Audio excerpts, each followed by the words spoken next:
नमस्कार दोस्तों, ये एल्डिहाइड, कीटोन और कार्बोक्सिलिक अम्ल नाम के चैप्टर का अगला वाला वीडियो है।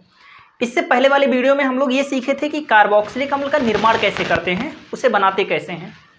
इस वीडियो में हम लोग ये समझेंगे कि कार्बोक्सिलिक अम्ल जिसको हमने बनाना सीखा था इससे पहले वाले वीडियो में, वो अलग अलग पदार्थों से किस प्रकार से रासायनिक अभिक्रियाएँ करता है, वो अलग अलग पदार्थ से किस प्रकार से रासायनिक अभिक्रिया करता है। यही हम लोग सीखेंगे कार्बोक्सिलिक अम्ल के रासायनिक गुणधर्म के बारे में।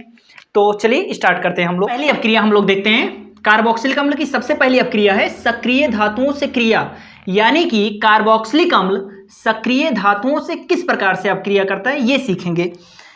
कैसे करता है अभिक्रिया हम लोग देखते हैं। कोई भी सक्रिय धातु आप ले लीजिए, तो सक्रिय धातु आप सबके सब जानते हैं, जैसे सोडियम ले सकते हैं, पोटेशियम ले सकते हैं, ये सब सक्रिय धातु हैं। और इससे अभिक्रिया कौन करने वाला है? कार्बोक्सिलिक अम्ल। और आप सबके सब जानते हैं कि जब भी धातु किसी अम्ल से अभिक्रिया करता है तो वो दो चीजें बनाता है, एक तो लवण बनाता है और दूसरा वो हाइड्रोजन गैस बनाता है।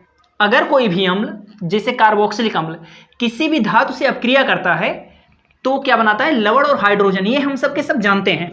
तो कैसे करते हैं? अब कोई भी धातु आप ले लीजिए, सक्रिय धातु।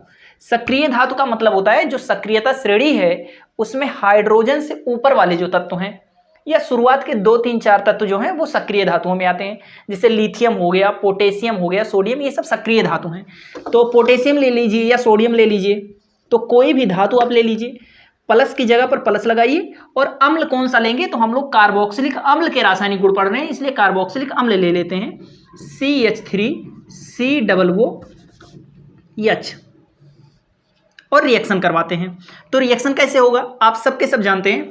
यहां पर दो चीजें बनना है, प्लस यहां पर हाइड्रोजन हमें बनाना है। अब हाइड्रोजन गैस है, तो गैस है तो वो दो परमाणु अणु के रूप में निकलेगा, यानी 2 हाइड्रोजन निकलेगा। अब सोडियम यहां से गया और इस हाइड्रोजन को हटाकर इसकी जगह पर लग जाएगा। अब सोचिए, इसमें तो एक ही हाइड्रोजन है ना पीछे, इसलिए 2 पार्टिकल को ले लीजिए, तो यहां से समझ लीजिए 2 हाइड्रोजन निकल गया, क्योंकि 2 आगे लगा हो तो समझ लीजिए सबके आगे 2 लगा है। तो हाइड्रोजन, ये दोनों हाइड्रोजन यहां पर निकल गए, और यहां पर 2 सोडियम लीजिए, ये दोनों सोडियम आकर इसकी जगह पर लग गए। तो बनेगा क्या? 2CH3COO, यानी ये इसको कहते हैं सोडियम एसीटेट, क्योंकि ये एस्टर है। COO बीच में हो तो ये एस्टर का क्रियात्मक समूह होता है, और इसीलिए इसे क्या कहेंगे? Sodium acetate. अब इसी CH3 की जगह पर आप कोई भी कार्बोक्सिलिक अम्ल ले सकते हैं। अगर हम इसको सोडियम यानी कि धातु को यम से दर्शा दें, यम मतलब मेटल, +2, और यहाँ CH3 की जगह पर R लिख दे रहे हैं, यानी कि आप CH3 की जगह पर C2H5 कोई भी एल्किल समूह ले सकते हैं, और यहाँ पर COOH।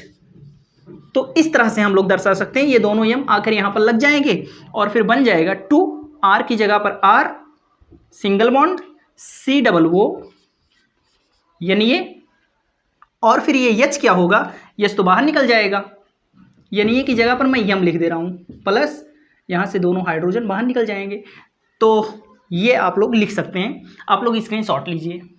क्रिया हम लोग देखते हैं क्षारकों से क्रिया, यानी कार्बोक्सिलिक अम्ल क्षारकों से किस प्रकार से क्रिया करता है ये देखते हैं। तो क्या होता है आप सबके सब जानते हैं, चूंकि कार्बोक्सिलिक अम्ल का क्षारकों से अभिक्रिया करवाना है, और आप सबके सब जानते हैं कि जब भी कोई भी अम्ल और क्षार अभिक्रिया करते हैं तो 2 चीजें बनता है, एक होता है लवण और प्लस एक बनता है जल। देखिए मैंने यहाँ क्षारक लिखा है, यहाँ क्षार लिख दिया, तो इससे आप कंफ्यूज मत होना, दोनों सेम चीज होता है, कुछ थोड़ा सा अंतर होता है। अंतर ये होता है कि देखिए, जैसे मान लीजिए आपके सामने मैं एग्जांपल से समझा रहा हूँ, ये मान लीजिए एक क्षारक है, ये भी एक क्षारक है, ये भी एक क्षारक है, और ये भी एक क्षारक है। तो ये सब के सब स्वाद में कड़वे हैं, पानी में घोलने पर OH- आयन देते हैं, तो जो भी हैं ये सब के सब क्या हैं? क्षारक हैं। यानी सारे के सारे लोग क्षारक होते हैं, जितने भी क्षारकों वाले गुण रखते हैं। अब देखिए ये सारे के सारे क्षारक हैं, लेकिन इन क्षारकों में ये एक ऐसा क्षारक है जो स्वाद में कड़वा है, सारे क्षारकों का गुण रख रहा है, लेकिन इसको पानी में घोलें तो पानी में भी आसानी से घुल जाता है, तो इसका नाम पड़ जाएगा क्षार। यानी कि देखिए ये क्या है, स्वाद में कड़वा है, सारे गुण रखता है, सारे गुण रखता है, लेकिन ये पानी में नहीं घुलता, इसलिए ये केवल क्षारक है। और जो क्षारक पानी में घुल जाए उसे क्या कहते हैं, क्षार कहते हैं। वो क्षारक भी है, ये क्षारक तो है ही, लेकिन इस चूंकि ये पानी में भी घुल जाता है इसलिए इसका एक नाम और पड़ गया क्षार। तो जो क्षार होते हैं ये ऐसे क्षारक होते हैं जो पानी में घुलनशील होते हैं। ये पानी में नहीं घुलता, ये पानी में नहीं घुलता, इसलिए ये क्षार नहीं है, केवल क्षारक है। और ये पानी में भी घुल जाता है इसलिए इसका नाम क्षार भी है, और क्षारक तो है ही ये। तो ये होता है इसमें अंतर। आप सबके समझाते हैं कि अम्ल और क्षार जब अपक्रिया करते हैं तो लवण और जल बनता है। अब अम्ल की जगह पर हम कार्बोक्सिलिक अम्ल ले लेते हैं, कोई भी कार्बोक्सिलिक अम्ल ले लीजिए। ये मैं एसिटिक अम्ल ले रहा हूँ, CH3COOH, एसिटिक अम्ल हो गया। प्लस क्षार कौन सा लेंगे, तो कोई भी क्षार ले लीजिए, मैं NaOH ले रहा हूँ। अब ये अपक्रिया कैसे करेगा, लवण और जल बनाना है हमें, तो बहुत सिंपल सा क्रिया होगा। यहाँ से OH इस H के साथ में निकल जाएगा और फिर बन जाएगा H2O प्लस। और देखिए ये सोडियम यानी ये आकर इसकी जगह पर बैठ जाएगा और फिर बन जाएगा CH3COO, और यानी आकर इसकी जगह पर बैठ गया, फिर से हमें सोडियम एसीटेट जो कि एक लवण है वो हमें प्राप्त हो गया। इसी तरह से आप यहाँ CH3 की जगह पर कोई भी कार्बोक्सिलिक अम्ल लेकर इस प्रकार से अपक्रिया करवा सकते हैं। तो स्क्रीनशॉट लीजिए आप सब। धातु कार्बोनेट या बाइकार्बोनेट से अपक्रिया, यानी कार्बोक्सिलिक अम्ल जब धातु के किसी भी धातु के कार्बोनेट या बाइकार्बोनेट से अपक्रिया करता है तो किस प्रकार से करता है। तो आप सबके सब लोअर क्लास में भी पढ़े होंगे, छोटे क्लासों में पढ़े होंगे कि जब भी कोई भी अम्ल धातु कार्बोनेट या बाइकार्बोनेट से क्रिया करता है तो तीन चीजें बनाता है। एक तो बनाता है लवण, दूसरा बनाता है CO2 यानी कार्बन डाइऑक्साइड, और तीसरा बनाता है जल। तीन चीजें बनाता है। अब हम लोग इसे करके देखते हैं। तो सबसे पहले अम्ल लेते हैं, कौन सा अम्ल लेंगे सबको पता है, कार्बोक्सिलिक अम्ल लेना है। अब मैं एग्जाम्पल में CH3COOH ले रहा हूं, आप जो मन करे इसकी जगह पर ले लेना, यहीं CH3 की जगह पर हटाकर कुछ और कर सकते हैं आप लोग। यानी CH3 ग्रुप ही तो हमें बताता है कि ये कार्बोक्सिलिक अम्ल है, तो आप इसको ऐसे ही रहने दीजिए, CH3 की जगह पर कुछ भी आप लगा सकते हैं। तो मैं ऐसे बना देता हूं प्लस। अब धातु कार्बोनेट हम ले लेते हैं, तो सबसे आसान ले लेते हैं सोडियम कार्बोनेट यानी Na2CO3, ये सोडियम कार्बोनेट हो गया। अब सोडियम कार्बोनेट से ये अपक्रिया कैसे करेगा, तो बहुत सिंपल सा क्रिया है। सबसे पहला चीज आप जुगाड़ लगाइए कार्बन डाइऑक्साइड और जल निकालने का। तो कार्बन डाइऑक्साइड कहाँ से निकलेगा, तो यहाँ से कार्बन डाइऑक्साइड निकलेगा इस CO3 में से। तो CO3 में से CO2 निकल गया, CO2 निकल गया, तो CO3 में से CO2 निकल गया, यानी एक ऑक्सीजन यहाँ पर और बचा है। अब वो एक ऑक्सीजन इस हाइड्रोजन के साथ में निकलेगा। अब हाइड्रोजन के साथ में ऑक्सीजन निकलने के लिए हाइड्रोजन की संख्या 2 चाहिए, तो आगे 2 लगा दीजिए। तो 2 हाइड्रोजन यहाँ पर जो एक ऑक्सीजन बचा उसके साथ में निकलेगा, और फिर क्या बन जाएगा H2O, क्योंकि यहाँ पर 2 हाइड्रोजन एक ऑक्सीजन के साथ में निकल गया H2O। अब यहाँ पर क्या बचा, 2 सोडियम बचे। अब यही दोनों सोडियम इसकी जगह पर आके लग जाएंगे, तो CH3COO यानी ये, और इसकी संख्या क्या होगी, तो 2 संख्या होगी। तो ये बन गया। अगर आप लोग बाइकार्बोनेट लेंगे तब कैसे करेंगे, तो चलिए वो भी एग्जाम्पल देख ले रहे हैं। अम्ल की जगह पर मैं यही ले रहा हूँ CH3COOH, इसका सामान्य नाम सिरका भी है, एसिटिक अम्ल। सोडियम बाइकार्बोनेट का सूत्र होता है NaHCO3, NaHCO3। इसकी अपक्रिया कैसे करवाएंगे, तो बहुत सिंपल सा होगा। देखिए यहाँ CO2 में से CO3 में से CO2 निकल गया, कार्बन डाइऑक्साइड निकल गया, प्लस अब देखिए यहाँ से CO2 निकल गया, तो कितने ऑक्सीजन बचे हैं, अभी एक ऑक्सीजन बचा है, और एक हाइड्रोजन ये और एक हाइड्रोजन ये, तो एक ऑक्सीजन और 2 हाइड्रोजन, तो क्या बनेगा H2O, और एक सोडियम है यहाँ पर आके लग जाएगा CH3COO, यानी देखिए फिर से देख लीजिए। देखिए ये सोडियम बाइकार्बोनेट का सूत्र है, यहाँ से CO2 कार्बन डाइऑक्साइड निकल गया, CO2 निकल गया, यहाँ पर एक ऑक्सीजन बचा, ये एक ऑक्सीजन इन दोनों हाइड्रोजन के साथ में निकलेगा, तो क्या बन जाएगा H2O, और यहाँ एक सोडियम बचा वो इसकी जगह पर आके लग गया सोडियम बाइकार्बोनेट। ये सोडियम एसीटेट बनकर तैयार हो गया। ये लवण है, ये कार्बन डाइऑक्साइड और ये जल है। आप लोग स्क्रीनशॉट लीजिए इसका। लोग देखते हैं एनहाइड्राइडों का निर्माण, यानी कि कार्बोक्सिलिक अम्ल की मदद से एनहाइड्राइड कैसे बनाया जाता है ये सीखते हैं हम लोग। बहुत सिंपल सा है, कोई भी कार्बोक्सिलिक अम्ल ले लीजिए, तो कार्बोक्सिलिक अम्ल में क्या होना चाहिए, COOH जिसमें है वो कार्बोक्सिलिक अम्ल है। अब यहां पर केवल H लगा दीजिए तो इसको फार्मिक अम्ल कहते हैं। अगर यहां पर CH3 लगा दीजिए तो इसको एसिटिक अम्ल कहते हैं। इस प्रकार से इसके बहुत सारे नाम हैं और आप लोग IUPAC नामकरण तो पहले से जानते हैं, तो कर लेना नामकरण। तो यहां पर कोई भी कार्बोक्सिलिक अम्ल ले लीजिए, मैं ले ले रहा हूं CH3COOH, इसको ले ले रहा हूं। इसके दो पार्टिकल लेने हैं CH3COOH, मैं ऐसे स्ट्रक्चर के रूप में ले ले रहा हूं। आप चाहें तो यहीं पर 2 लगा सकते थे, तब भी इसके 2 अणु हो जाते। मैं ऐसे दूर दूर लिख ले रहा हूं समझाने के लिए। एनहाइड्राइड बनाने के लिए आपको करना क्या पड़ता है, इसको हमेशा फास्फोरस पेंटाऑक्साइड की उपस्थिति में गर्म करना पड़ता है। इस उत्प्रेरक को याद रखना है, अगर ये भूल गए तो रिएक्शन गलत हो जाएगा। और कैसे रिएक्शन होगा, तो बहुत सिंपल सा होगा। यहां से एक H, यहां से OH लेकर निकल जाएगा, यानी कि यहां से निकलेगा H2O। अब देखिए यहां से H, यहां से OH, तो क्या निकल गया H2O प्लस। अब देखिए इस CH3 को मैं ऐसे लिख दे रहा हूं, CH3 सिंगल बॉन्ड, और यहां पर क्या है CO। अब आप लोग सोचेंगे CO कहाँ है, COO है, तो एक वो जो ये वाला है इसको मैं थोड़ा सा दूर लिख दे रहा हूं, और फिर इस वाले वो को इससे जोड़ दे रहा हूं, इस वाले वो को, और C सिंगल बॉन्ड CH3। इसका नाम है एसिटिक एनहाइड्राइड। देखिए मैंने कैसे किया, CH3 फिर CO, और ये जो एक वो है इसको मैंने थोड़ा दूर कर दिया, फिर इस वाले वो को CO और फिर CH3, इस तरह से बन गया। इसी को कहीं कहीं ऐसे लिखा रहता है CH3 CO का होल ट्वाइस। देखिए CH3 CO की संख्या कितनी है, 2 है। CH3 CO यहाँ भी तो इसकी संख्या 2, और ये वाला ऑक्सीजन यहाँ बाहर लगा देते हैं। तो इसी चीज़ को किताब में इस प्रकार से भी देखने को मिल सकता है। ये भी क्या है, एसिटिक एनहाइड्राइड है। अच्छा, अगर आप लोग यहीं पर H लेते, यानी कि फार्मिक अम्ल लेते, अगर आप लोग यहाँ पर क्या लेते, फार्मिक अम्ल लेते, तो यहाँ पर HCl मिल जाता।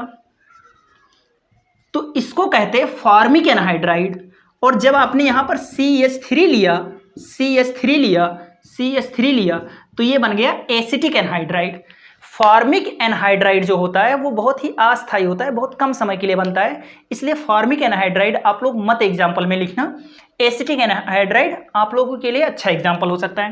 CH3 की जगह पर C2H5, C3H7 कुछ भी आप लोग लिख सकते हैं यहाँ पर, लेकिन फार्मिक एनहाइड्राइड अगर आप लोग बनाते हैं तो वो अस्थायी होता है। तो आप लोग यहाँ तक का स्क्रीनशॉट लीजिए। एस्टर का निर्माण कैसे करते हैं, तो कोई भी आप लोग कार्बोक्सिलिक अम्ल ले लीजिए।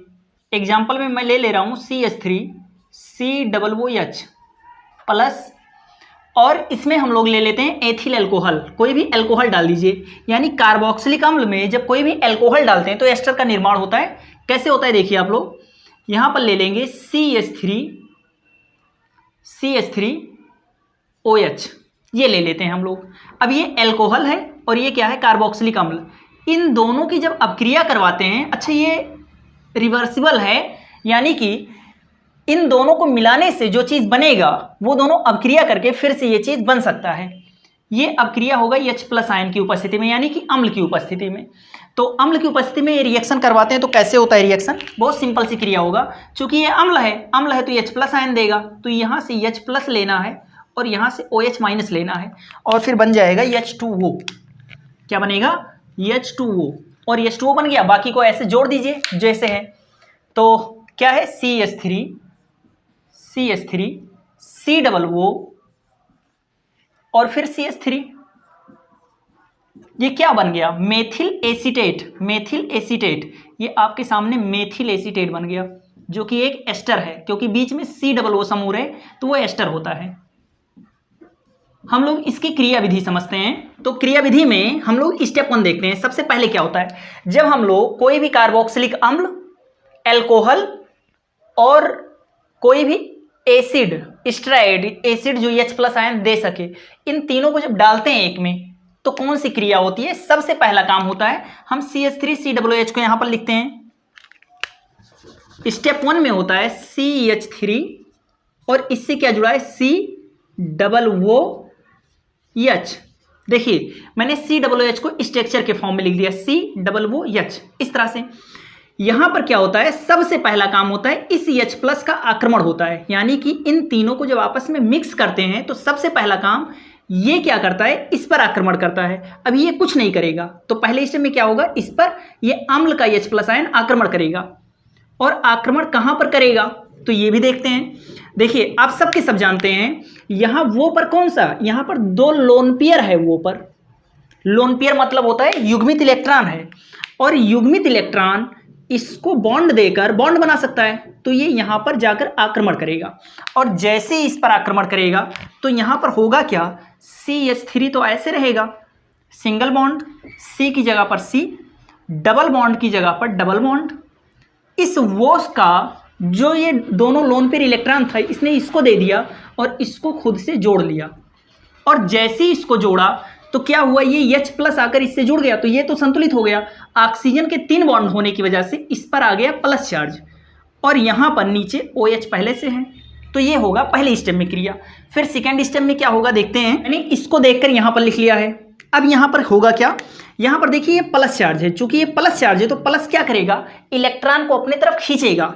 ऑक्सीजन वैसे भी विद्युत ऋणात्मक तत्व है, यानी इलेक्ट्रॉन को अपने तरफ खींचता है, प्लस आगे तक तो और तेज खींचेगा। तो यहाँ से जो दोनों पाई इलेक्ट्रॉन थे ये इस पर चले जाएंगे, और जब दोनों इलेक्ट्रॉन इस पर चले गए तो कार्बन का भी इलेक्ट्रॉन चला गया, क्योंकि एक इलेक्ट्रॉन, ये बॉन्ड जो बना हुआ है ये बॉन्ड 2 इलेक्ट्रॉनों से बना है, एक इलेक्ट्रॉन कार्बन का, एक इलेक्ट्रॉन ऑक्सीजन का। लेकिन चूंकि ऑक्सीजन ने बहुत तेजी से इलेक्ट्रॉनों को खींचा तो दोनों इलेक्ट्रॉन उसके पास चले गए, यानी कार्बन का इलेक्ट्रॉन भी इसके पास चला गया।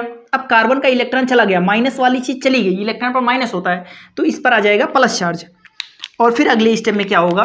देखिए CH3 की जगह पर CH3 है, सिंगल बॉन्ड की जगह सिंगल बॉन्ड, इस C पर अब आएगा प्लस चार्ज, क्योंकि इसके दोनों इलेक्ट्रॉन चले गए। यहां पर OH पहले से है और यहां पर क्या हो जाएगा?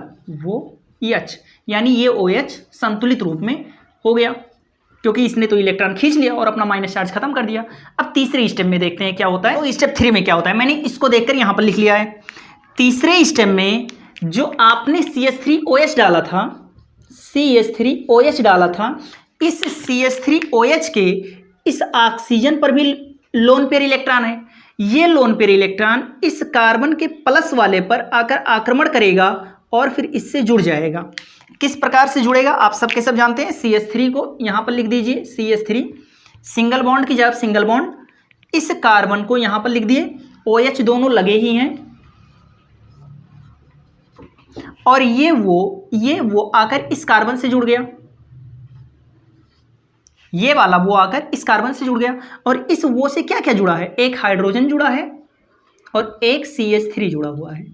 ये नई संरचना बन के आई। स्टेप नंबर 4 देखते हैं। स्टेप नंबर 4 मैं इसी में कर दे रहा हूं, क्योंकि जगह यहां पर बहुत ज्यादा बचा नहीं, तो हम लोग ये इसी में करते हैं। देखिए यहां पर H प्लस अम्ल उत्प्रेरक की तरह आया था, यहां से दोनों इलेक्ट्रॉन को लेकर ये ऑक्सीजन बाहर हो गया, उत्प्रेरक की तरह आया था, उत्प्रेरक की तरह निकल गया हाइड्रोजन H प्लस, सॉरी दोनों इलेक्ट्रॉन देकर जाएगा यहां पर। और यहां से क्या निकलेगा? H2O। देखिए यहां से निकलेगा H2O, यानी H2O भी निकल गया। अब मैं चाहे यहां प्लस करके H2O लिखूं और चाहे यहां पर तीर के ऊपर माइनस करके लिखूं, एक ही बात है। अब क्या क्या बचा उसको लिख देते हैं। देखिए CH3 बचा है, सिंगल बॉन्ड बचा, C से ये जो ऑक्सीजन जुड़ा है ये ऑक्सीजन अब डबल बॉन्ड से जुड़ जाएगा, और ऊपर क्या है? सिंगल बॉन्ड वो, और वो से क्या जुड़ा है? CH3, और इसी को हम लोग सोडियम मेथिल एसीटेट कह सकते हैं, CH3 COO ये आपके पास मेथिल एसीटेट बनकर तैयार हो गया। चलिए एक बार हम लोग फिर से इसे समझते हैं। एस्टर का निर्माण कैसे होता है? कोई भी कार्बोक्सिलिक अम्ल में जब अम्ल की उपस्थिति में H प्लस आयन की उपस्थिति में कोई भी अल्कोहल डालते हैं तो एस्टर का निर्माण होता है। देखिए यहाँ पर इसकी क्रिया विधि क्या है। जब हम इन तीनों को मिक्स करते हैं तो सबसे पहला काम होता है इसमें, देखिए मैंने CH3 C डबल वो को मैंने स्ट्रक्चर के फॉर्म में लिख दिया, डबल बॉन्ड वो और OH, मैंने COOH का स्ट्रक्चर बना लिया। इस CH3 COOH पर सबसे पहले H प्लस आयन आक्रमण करता है और H प्लस आयन इस पर आक्रमण करेगा और दोनों इलेक्ट्रॉन लेकर क्या होगा, OH बना लेगा। और चूंकि H प्लस आया, इसने दोनों इलेक्ट्रॉन त्यागा, तो इलेक्ट्रॉन त्यागा माइनस वाला त्यागा, तो इस पर आ गया प्लस चार्ज। अब इसको मैंने देखकर यहां पर लिख लिया सीधे सीधे। और अगला स्टेप में क्या होगा, यहां पर जब प्लस चार्ज है तो ये इलेक्ट्रॉन को खींचेगा, तो दोनों इलेक्ट्रॉनों को जो डबल बॉन्ड थे उसके एक बॉन्ड के इलेक्ट्रॉन को इसने खींच लिया। और जब एक इलेक्ट्रॉन को खींच लिया तो सिंगल बॉन्ड बचा और C पर क्या आ गया, प्लस चार्ज, क्योंकि इसका इलेक्ट्रॉन चला गया है, इसका इलेक्ट्रॉन चला गया है, माइनस वाला चला गया तो इस पर प्लस चार्ज आ गया। तीसरे स्टेप में क्या होगा, इसको मैंने देखकर यहाँ पर लिखा।